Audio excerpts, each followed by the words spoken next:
दोस्तों, हम बचपन से ये सुनते आए हैं कि हमें हमेशा कम बोलना चाहिए, चुप रहना चाहिए। लेकिन कभी कभी हमारा चुप रहना ही हमारे लिए खतरा बन जाता है। दोस्तों, आपने ये कहावत तो सुनी होगी कि अति का भला न बोलना, अति का भली न चुप। यानी कि हमारा ज्यादा बोलना भी हमारे लिए खतरा हो जाता है, तो हमारा कम बोलना भी हमारे लिए खतरा है। अति का भला न बरसना, अति की भली न धूप। यानी कि अगर बारिश ज्यादा होगी तो बाढ़ आ जाएगी, और अगर कम होगी तो सूखा पड़ जाएगा, जो कि हमारे लिए नुकसानदायक है।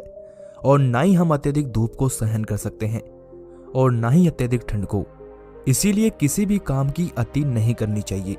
कहते हैं कि किसी कार्य या फिर वस्तु की अपनी एक सीमा होती है, इस सीमा को पार करना अति है। जब कोई भी कार्य की अति होती है तो वो नष्ट हो जाता है।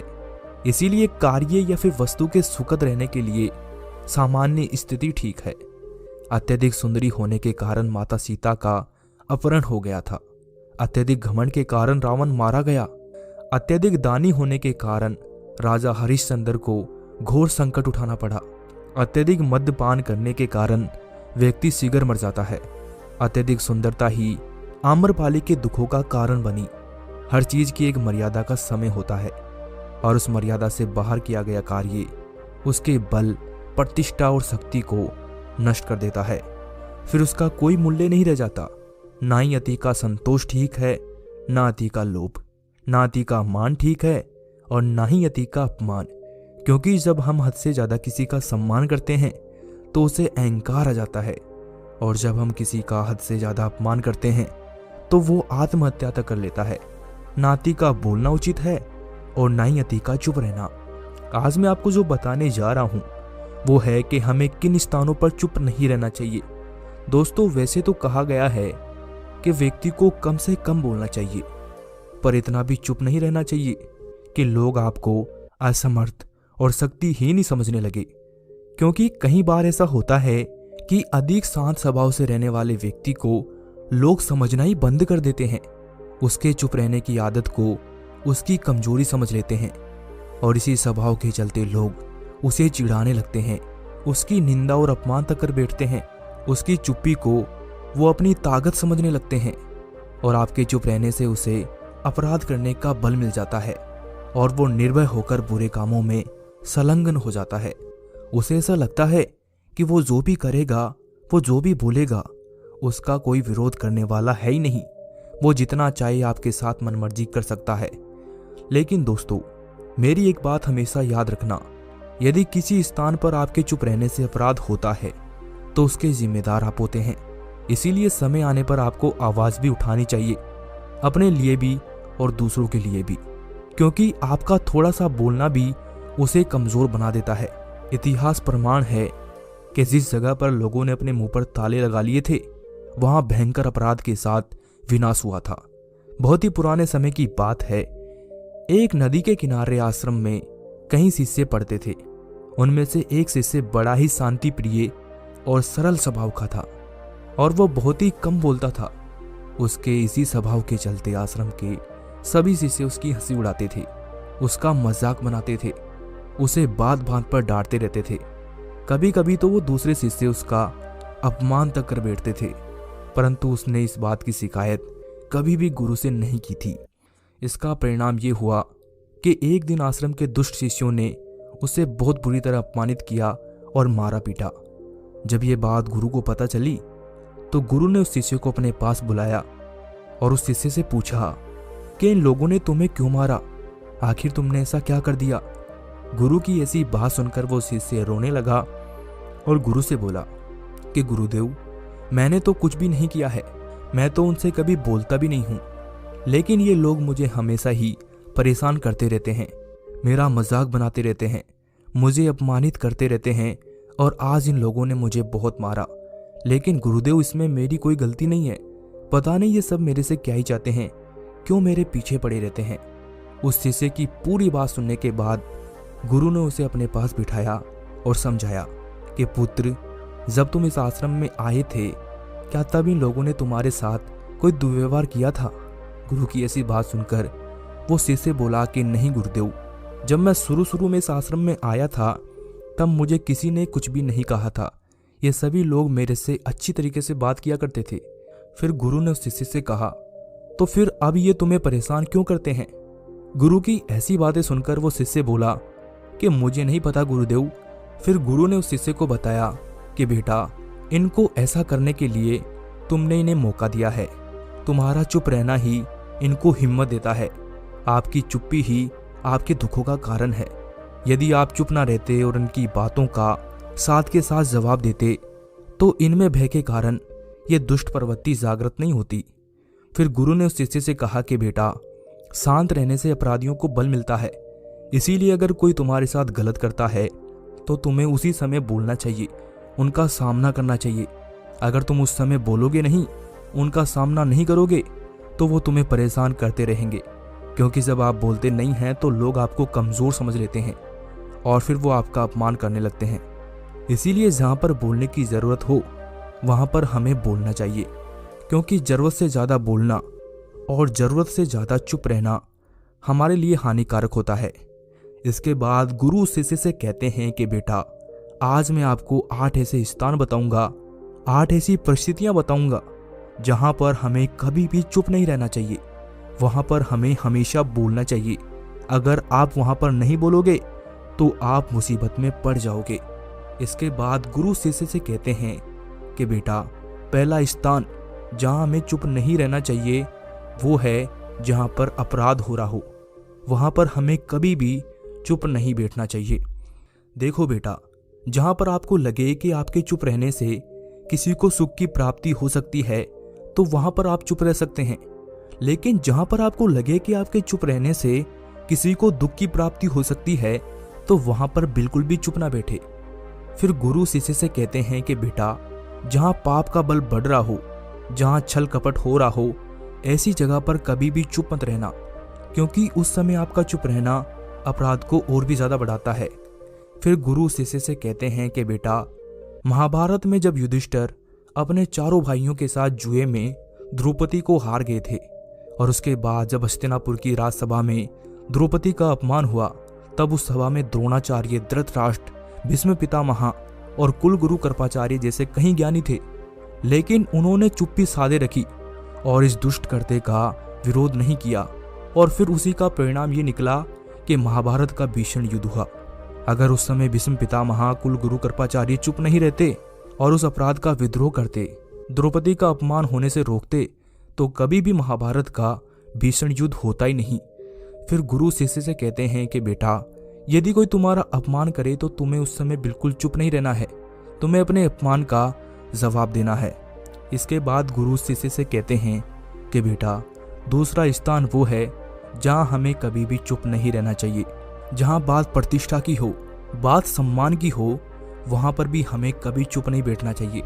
देखो बेटा, इस संसार में ऐसा कोई भी व्यक्ति नहीं है जो सम्मान से जीना नहीं चाहता। हर कोई इस संसार में सम्मान और प्रतिष्ठा के साथ रहना चाहता है। फिर गुरु शिष्य से कहते हैं कि बेटा, जिसका सम्मान नहीं होता, जिसकी समाज में प्रतिष्ठा नहीं होती, ऐसे व्यक्ति का होना ना होना एक बात है। हमें अपने सम्मान के लिए जीना मरना चाहिए। जिस जगह आपके सम्मान का सवाल हो वहां हमें बिना डरे, बिना संकोच के बेधड़क बोलना चाहिए। ऐसे स्थान पर यदि व्यक्ति चुप रह गया तो जीवन भर सम्मान के लिए तरसता रह जाएगा। बेटा, मनुष्य के लिए अपमान मृत्यु के समान होता है। इसीलिए जहां पर आपका अपमान हो रहा हो, आपको वहां पर चुप नहीं रहना है। ऐसे में जीवन भर आपके साथ गलती होता रहेगा। महाभारत में भी श्री कृष्ण के बुआ का लड़का शिशुपाल बहुत ही शक्तिशाली योद्धा था और भगवान श्री कृष्ण ने अपनी बुआ को यह वचन दिया था कि वो शिशुपाल के द्वारा किए गए 100 अपमान को माफ कर देंगे, अर्थात उसे सुधारने के 100 मौके देंगे।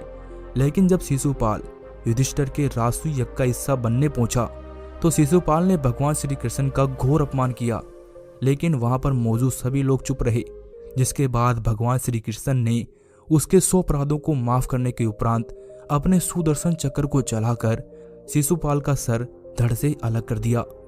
फिर गुरु शिष्य से कहते हैं कि तीसरा स्थान वो है जहां हमें हमेशा चुप नहीं रहना चाहिए। वो है मानवता की रक्षा।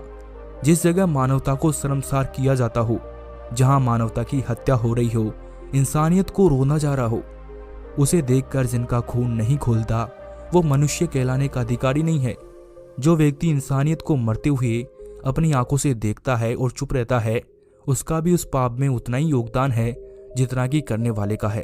कभी कभी हम देखते हैं कि कोई बेचारा मर रहा है, कोई भूख से तड़प रहा है, कोई दुष्टों द्वारा सताया जा रहा है, किसी का अपहरण हो रहा है, किसी की बहन बेटियों को बेइज्जत किया जा रहा है, फिर भी लोग मूक दर्शक बनकर चुपचाप देखते रहते हैं। कोई भी आवाज नहीं उठाना चाहता।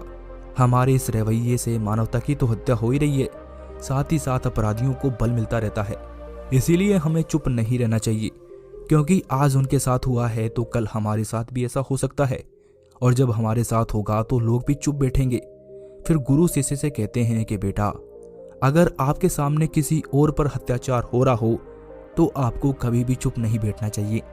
फिर गुरु शिष्य को बताते हैं कि बेटा, महाभारत में सम्राट जरासंध ने कई राजाओं को अपने कारागार में बंदी बना लिया था, क्योंकि वो चक्रवर्ती सम्राट बनना चाहता था।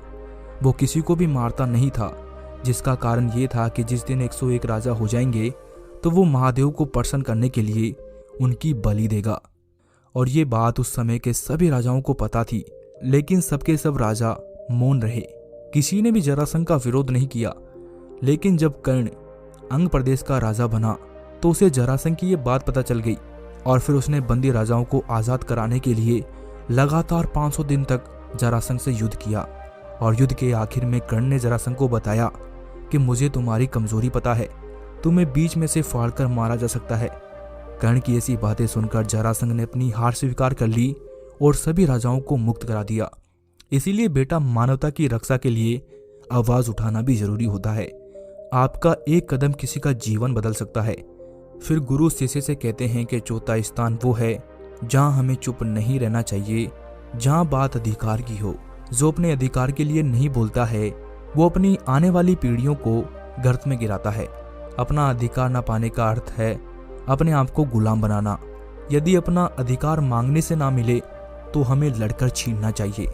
महाभारत में पांडवों का अधिकार जब दुर्योधन ने देने से इनकार कर दिया तो पांडवों ने अपने अधिकार के लिए युद्ध लड़ा। हमारा अधिकार ही हमें स्वतंत्र रहने की प्रेरणा देता है। इसीलिए ध्यान रखें, जहां अधिकार की बात हो वहां हमें चुप नहीं रहना चाहिए। फिर इसके बाद गुरु शिष्य से कहते हैं कि पांचवा स्थान जहां हमें कभी भी चुप नहीं रहना चाहिए वो है जहां गुरु, ईश्वर और स्वामी की निंदा हो रही हो। वहां भी हमें प्रतिकार अवश्य करना चाहिए। जिसने हमें जन्म दिया अर्थात हमारे माता पिता, और जिन्होंने हमें शिक्षा दी, जिन्होंने हमें ज्ञान दिया अर्थात हमारे गुरु, और जिनकी कृपा से हम सभी काम कर पाते हैं अर्थात परम पिता परमेश्वर, इन सभी के बारे में हमें गलत नहीं सुनना चाहिए। और अगर आपके सामने कोई भी व्यक्ति इन सभी की निंदा करता है, अपमान करता है, तो वहां भी आपको मौन नहीं रहना चाहिए, उनका उचित जवाब देना चाहिए। आप खुद सोचो, जो हमारा पालन कर रहा है, यदि हम उसके बारे में बोल नहीं पाए तो हमारा जीवन तो व्यर्थ है। मनुष्य के जीवन में तीनों पात्र बहुत ही महत्वपूर्ण है। ये तीनों हमें एक दिशा देते हैं। इनके लिए बोलना हमारा परम कर्तव्य है।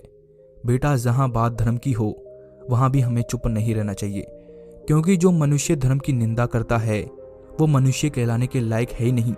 सभी को एक दूसरे की धर्म की इज्जत करनी चाहिए, ताकि इससे हमारे समाज में बैर ना फैले, जहां धर्म की हानि ना हो।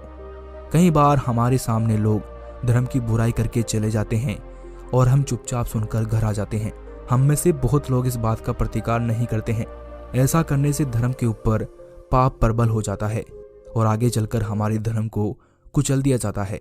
हमें किसी के धर्म की निंदा नहीं करनी चाहिए और अपने धर्म का अपमान होते हुए भी नहीं देखना चाहिए। धर्म ही मनुष्य की पहचान है। धर्म के बिना हम लोग पशु के समान हैं। जिसे धर्म में दया ना हो वो धर्म ही नहीं। जिस जगह धर्म को दबाया जाता है वह हमारे आने वाली पीढ़ियों को नष्ट करने जैसा होता है। जो अपने धर्म की रक्षा के लिए आवाज उठाता है वही मनुष्य श्रेष्ठ है। धर्म की रक्षा से देश की रक्षा होती है। फिर गुरु शिष्य से कहते हैं कि छठा स्थान जहां आपको कभी भी चुप नहीं बैठना चाहिए वो है शत्रु के द्वारा संकट खड़ा करने पर। कहते हैं कि बिल में रहने वाले जीवों को जैसे सर्प खा जाता है, वैसे ये पृथ्वी शत्रु से विरोध न करने वाले को खा जाती है। जिस तरह से तिनकों से रहित स्थान पर गिरी हुई अग्नि अपने आप बुझ जाती है, उसी तरह शत्रुओं का विरोध न करने वाला व्यक्ति वंश सहित नष्ट हो जाते हैं। फिर गुरु शिष्य से कहते हैं कि हमें अपने शत्रु के बारे में पता होना चाहिए, क्योंकि दुश्मन कमजोर है या फिर ताकतवर, इसका पता होने से उसके खिलाफ रणनीति बनाई जा सकती है। अगर दुश्मन आपसे ज्यादा शक्तिशाली है तो उसे हराने के लिए मनुष्य को उसी की तरह आचरण करना चाहिए, और वहीं अगर दुश्मन का स्वभाव कपट से भरा हुआ है, वो छल करने वाला है, तो उसे हराने के लिए उसकी जैसी ही नीतियां अपनानी चाहिए। अगर दुश्मन आपके बराबर का है तो उसे विनयपूर्वक या फिर बल से हराना चाहिए, लेकिन अगर आपका शत्रु आपसे ज्यादा शक्तिशाली है तो उसे पहले अपनी नीतियों के जाल में फंसाएं, ताकि वो चाहकर भी बाहर ना निकल सके, और फिर आप उसे हरा सकते हैं। 7वां स्थान, जो व्यक्ति अपने पुत्र या फिर पुत्री के स्वस्थ रूप से घूमने पर चुप रहता है, वो अपने लिए तो मुसीबत खड़ी करता ही है, साथ ही साथ वो उनका जीवन भी बिगाड़ देता है। मेरे कहने का अर्थ उनकी आज़ादी को छीनना नहीं है, बल्कि उन्हें एक सही मार्गदर्शन देना है। यह मनुष्य का स्वयं का कर्तव्य है कि वो अपने स्त्री, अपने पुत्र पुत्री को अपनी निगरानी में जाने दे, उनके लाड़ प्यार में इतना पागल न हो जाए कि वो जो भी करे उसे चुपचाप देखता रहे।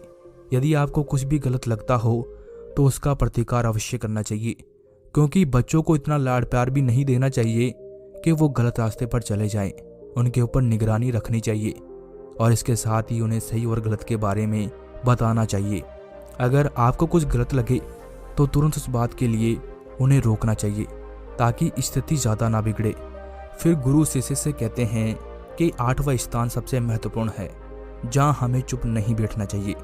यदि कोई बाहर वाला व्यक्ति आपके परिवार या फिर नज़दीकी व्यक्ति के बारे में कुछ गलत षड्यंत्र रच रहा हो, भले ही आप अपने परिवार के व्यक्तियों से नाराज चल रहे हों या फिर वो आपको नहीं समझता हो, लेकिन फिर भी हमें बाहर के व्यक्तियों का प्रतिकार करना चाहिए। हमें उस समय ये नहीं सोचना चाहिए कि वो हमें अच्छा नहीं लगता है, वो तो हमारी कोई बात नहीं सुनता है, हमारा नज़दीकी तो बहुत ही बुरा है। उस समय आपको चुप नहीं रहना चाहिए, क्योंकि वो संकट उसके लिए नहीं, आपके लिए बनने जा रहा है, क्योंकि आप उस इंसान से जुड़े हुए हैं। और मेरी एक बात हमेशा याद रखना बेटा, हमारे परिवार से बढ़कर हमारे लिए और कुछ भी नहीं है। जब हम परेशानी और मुसीबत में आते हैं तो हमारा परिवार ही हमारा साथ देता है। भले ही हमारे परिवार के लोग हमसे नाराज रहते हों, हमारी बात नहीं मानते हो, लेकिन वो कभी भी हमारा बुरा नहीं चाहते हैं। जबकि बाहर के लोग किसी के भी सगे नहीं होते हैं, वो तुम्हारे और तुम्हारे परिवार की बुराई करने के बाद तुम्हें नुकसान पहुंचा सकते हैं। तो दोस्तों, इस वीडियो में बस इतना ही। अगर वीडियो आपको अच्छी लगी हो तो वीडियो को लाइक शेयर कर दें और चैनल को सब्सक्राइब कर लें। धन्यवाद।